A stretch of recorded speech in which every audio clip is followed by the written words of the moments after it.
Shalom semuanya. Shalom. Puji Tuhan. Mari kita berikan dulu tepuk tangan. Roma pasal yang ke-7 ayat yang ke-4 kita baca secara bersama ayat ini. Sudah dapat? Baik, sama-sama 2, 3 ya. Sebab itu saudara-saudaraku, kamu juga telah mati bagi hukum Taurat oleh tubuh Kristus, supaya kamu menjadi milik orang lain, yaitu milik Dia yang telah dibangkitkan dari antara orang mati, agar kita berbuah bagi Allah. Amin. Ya, puji Tuhan.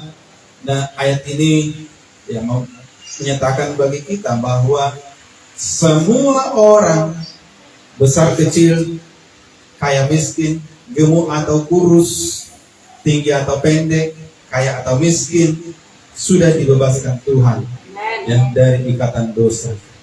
Ya, Tuhan sudah berkorban 2000 tahun yang lalu di kayu salib untuk menebus kita. Amin.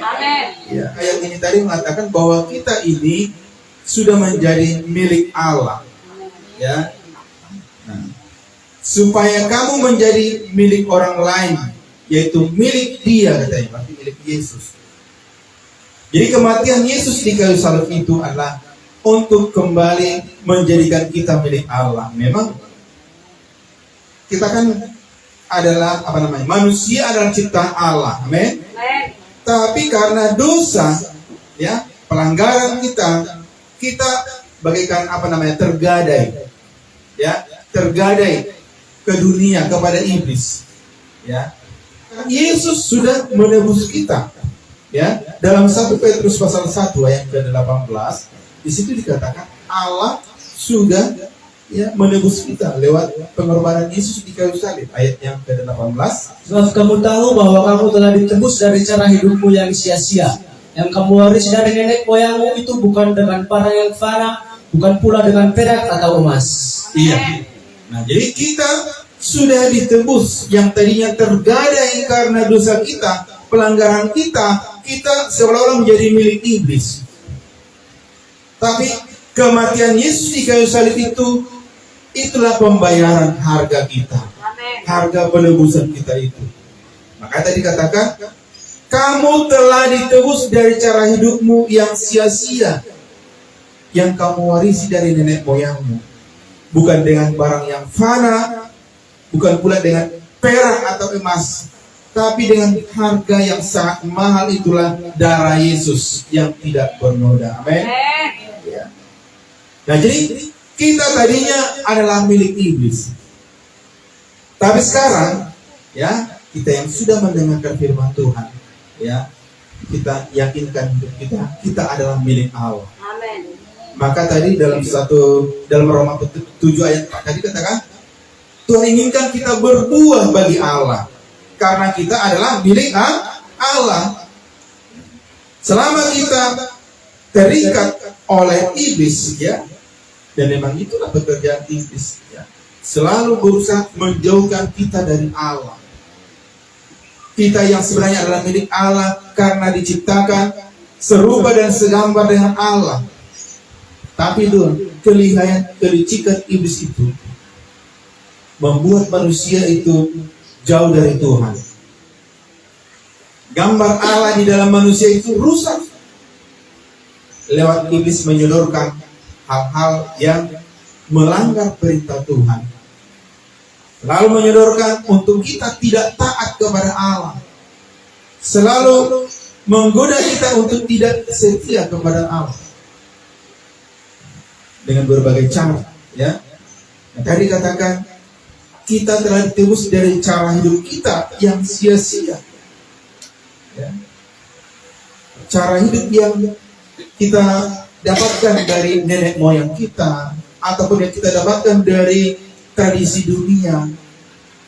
Nah, itulah cara-cara iblis untuk menjauhkan kita dari Tuhan. Nah, salah satu, ya, cara iblis itu adalah soal ibadah kepada Allah. Kalau kita lihat bangsa Israel, mereka ratusan tahun ada di Mesir, ya, ratusan tahun, tapi mereka tidak bisa beribadah kepada Allah. Dan ketika Allah mengutus Musa, tujuannya adalah untuk membebaskan bangsa Israel dari Mesir supaya mereka boleh beribadah kepada Allah. Sebagai tanda mereka itu milik Allah. Amin. Ya. Tapi apa yang terjadi? Dengan berbagai cara, iblis melalui Firaun, orang Mesir, menghalang-halangi bangsa Israel keluar dari Mesir. Menghalang-halangi mereka untuk tidak beribadah. Ya. Tuhan sudah mengutus Musa ke Mesir, ya. Tapi mereka tetap dihalang-halangi. Ya. Dan cara apa? Salah satunya mereka dibuat sibuk bekerja. Nah, jadi cara dunia sekarang, bagaimana supaya umat Tuhan tidak beribadah kepada Allah, tidak kembali kepada Tuhan, salah satunya lewat manusia itu disibukkan dengan pekerjaan. Ya. Nah, kalau dalam Keluaran pasal 5, coba kita lihat Keluaran pasal 5 yang ke-9.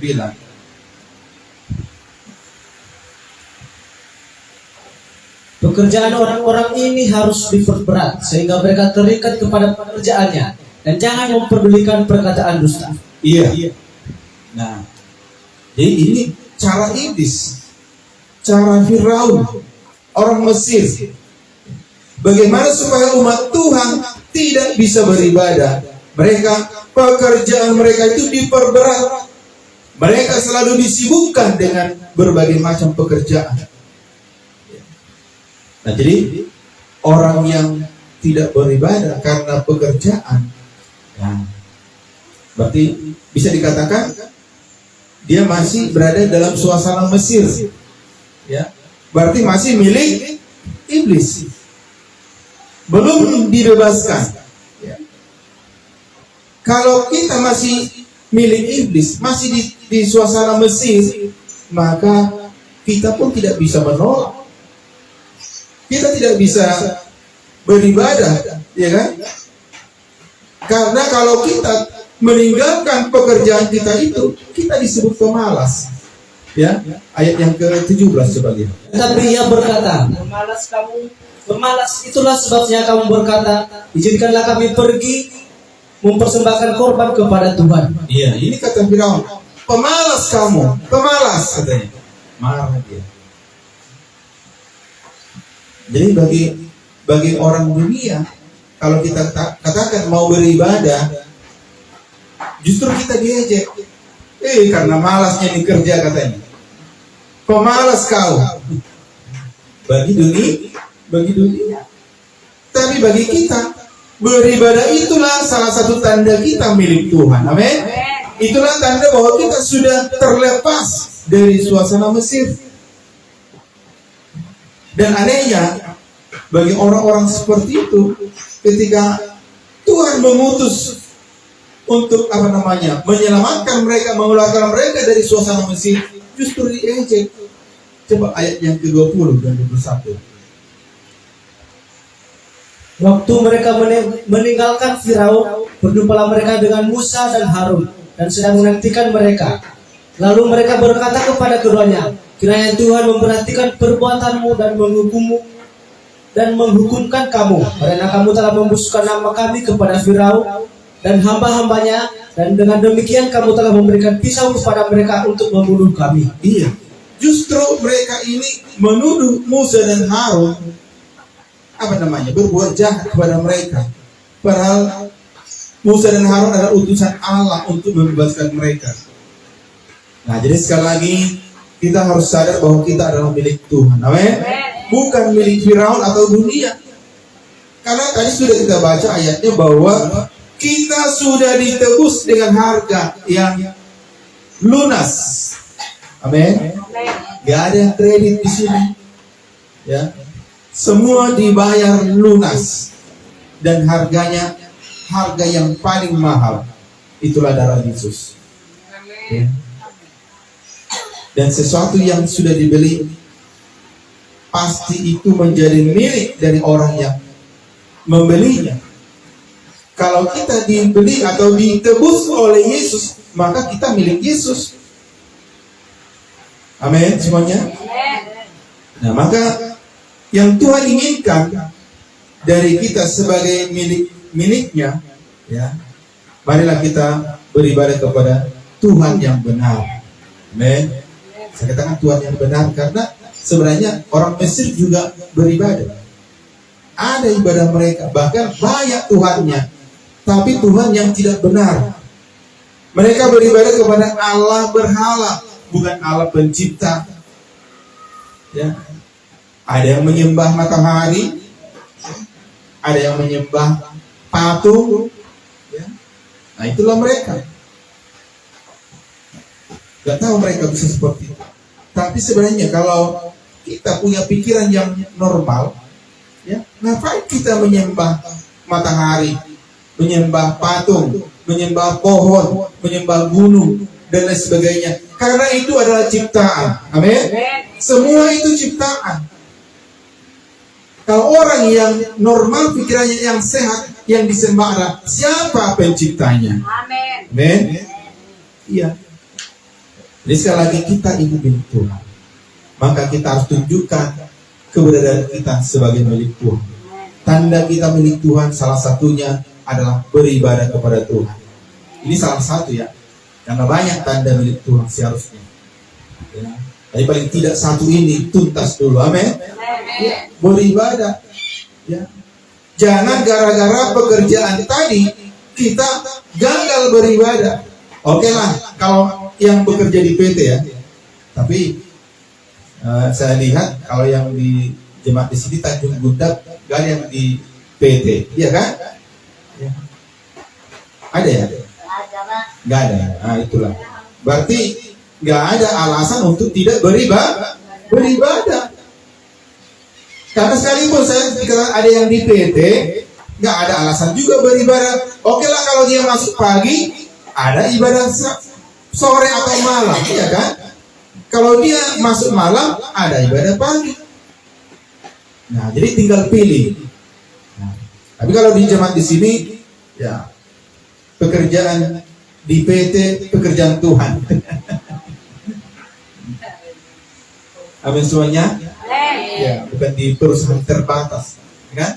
Itu kan PT itu perseroan terbatas atau perusahaan terbatas. Terbatas, ada terbatasnya.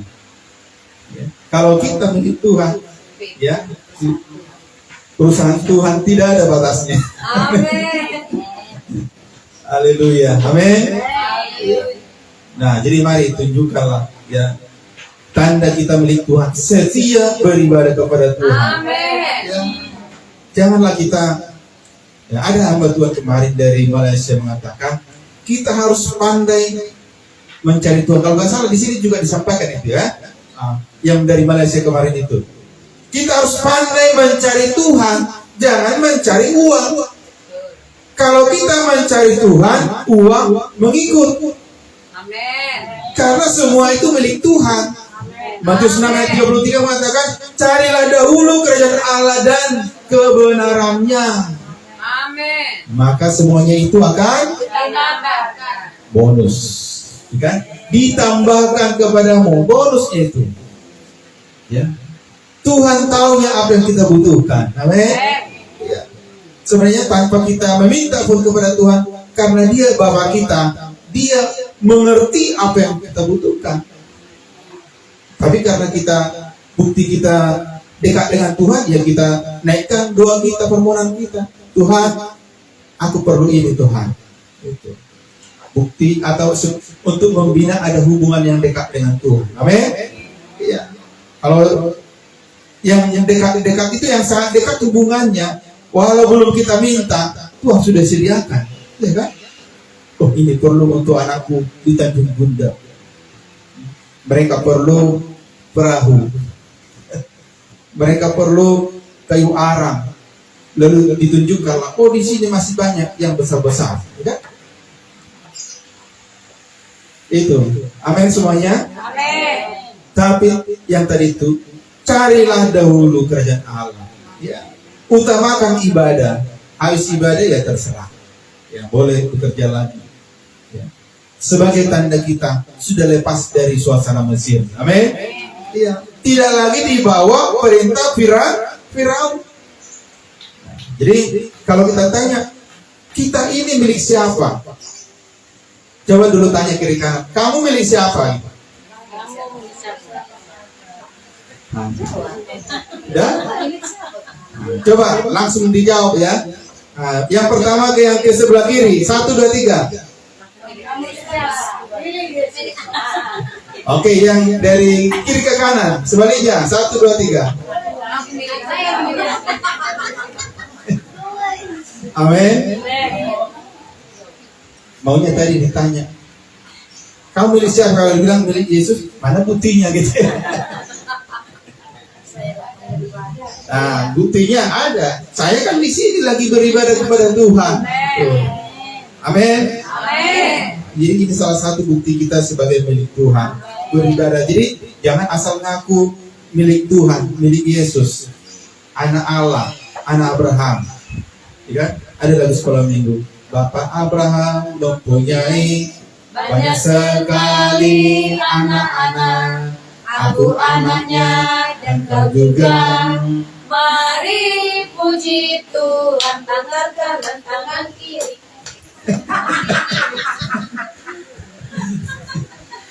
Lalu duduk. Emang udah duduk dari tadi? Benar nggak anak Abraham? Amin. Kalau benar kita anak Abraham, harus Alkitab maka mengikuti iman Abraham. Itu lebih hebat lagi. Kemana Allah katakan perintahkan, Abraham selalu taat. Pergi dari negeri katanya pergi tanpa banyak tanya. Kemana Tuhan? Gak ada itu. Langsung pergi. Disuruh berkorban.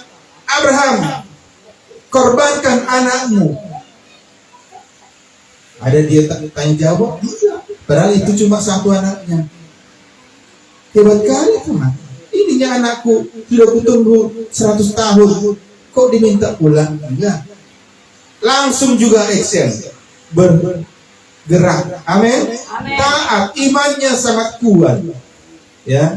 Nah jadi kalau kita mengaku milik Yesus, salah satu bukti adalah beribadah kepada Tuhan. Amin. Kalau belum milik Yesus, buktinya juga belum beribadah kepada Tuhan. Walau tahu ibadah, walau rumahnya dekat gereja, walau satu langkah, kalau memang masih dalam suasana Mesir, masih di bawah perintah Firaun, tidak akan bisa, karena dia akan takut. Apa tadi kata Firaun? Pemalas kau katanya, pemalas. Marah dia. Tapi Yesus nggak pernah marah sama kalau kita kan. Yesus kata, datanglah kepada aku katanya. Aku lemah lembut dan rendah hati. Nah jadi kita dikenal, ya kan? Walau mengaku, tapi nanti perbuatan kita yang menunjukkan kita siapa, anak siapa kita.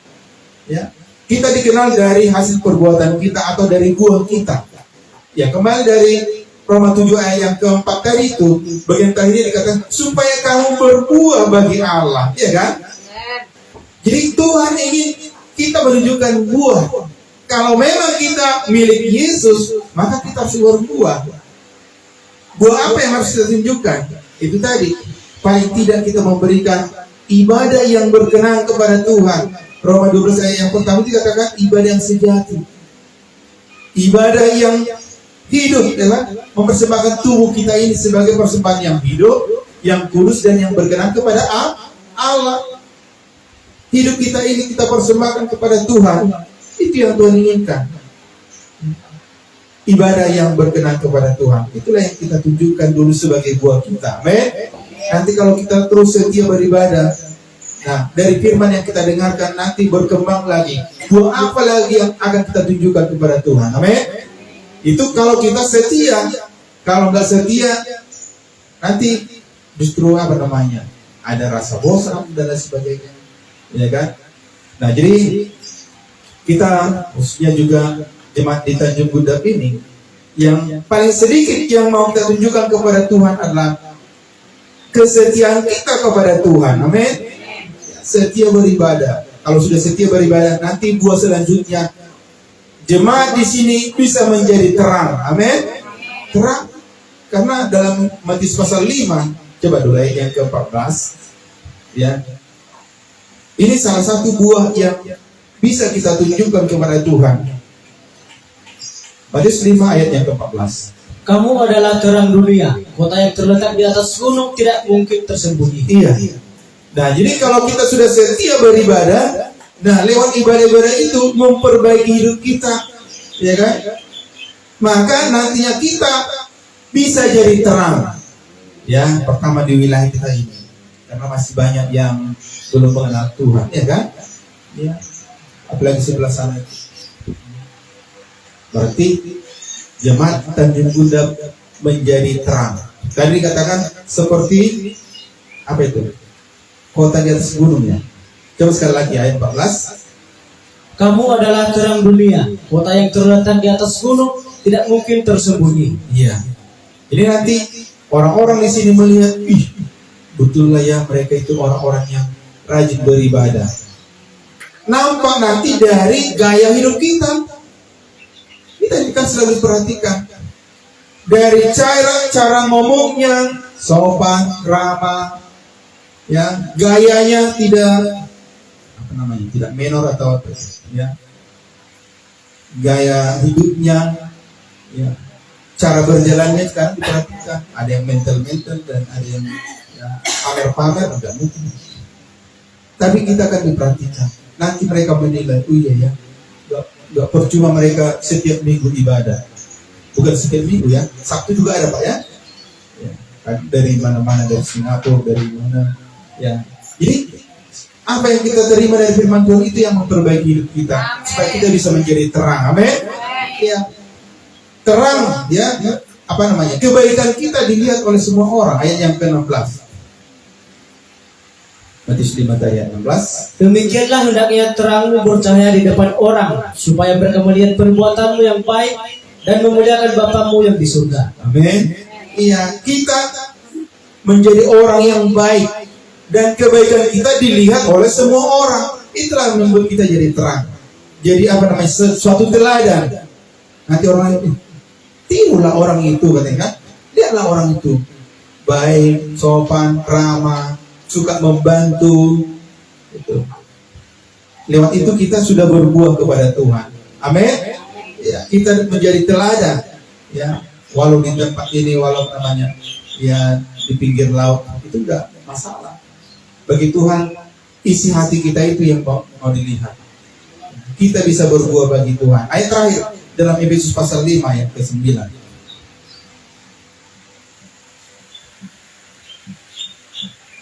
Efesus 5 ayat yang ke-9. Karena terang hanya berbuahkan kebaikan dan keadilan dan kebenaran. Amin. Iya, kalau kita sudah menjadi terang, itu kan sudah berbuah namanya. Lalu bertambah lagi buahnya, lihat menunjukkan kebaikan, adil dalam segala hal, ya. Kemudian benar, hidup dalam kebenaran, hidupnya sesuai dengan firman Tuhan. Amin. Ya, inilah